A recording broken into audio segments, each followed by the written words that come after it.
শেরপুর জেলার ঝিনাইগাতী উপজেলার হলরুমে শেরপুরের জেলা প্রশাসক তরফদার মাহমুদুর রহমান প্রধান অতিথি হিসেবে যোগদান করে দেশের কৃষকরাই মূল শক্তির উৎস মন্তব্য করে কৃষকদের উন্নয়নের জন্য সরকার কাজ করবে বলে জানান।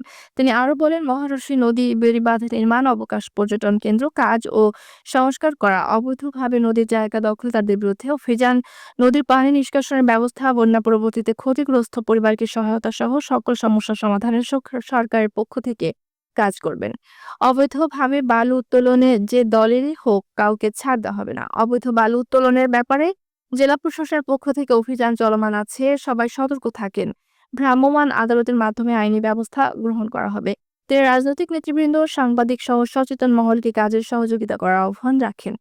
তার বক্তব্যের আগে উপজেলার হলরুমে রাজনৈতিক নেতৃবৃন্দ, সরকারি দপ্তর প্রধান, সুশীল সমাজ ও স্থানীয় গণমাধ্যম কর্মীদের সাথে উপজেলা নির্বাহী অফিসার আশরাফুল আলম রাসেলের সভাপতিত্বে শেরপুর জেলা প্রশাসকের সাথে এক মতবিনিময় সভা অনুষ্ঠিত হয়। উপজেলার সমস্যা তুলে ধরে বক্তব্য রাখেন ওসি আল আমিন, উপজেলা কৃষি অফিসার ফরহাদ হোসেন, প্রাণী সম্পদ কর্মকর্তা ডাক্তার ফয়জুর আকন্দ, বিএনপির আহ্বায়ক শাহজাহান আকন্দ, যুগ্ম আহ্বায়ক আব্দুল মান্নান, জামায়াতের আমির নূর ইসলাম, ইউপি চেয়ারম্যান রুকনুজ্জামান, সিনিয়র সাংবাদিক এস.কে. সত্তার, কোরআন টিটু, ছাত্র সমন্বয়ক শাহীন আলম প্রমুখ। উপজেলার উন্নয়নে সকলের বক্তব্য শুনে প্রধান অতিথি শেরপুর জেলা প্রশাসক তরফদার মাহমুদুর রহমান বাস্তবায়নের আশ্বাস প্রদান করে সরকারের উপরের মহলকে অবহিত করবেন বলে জানান।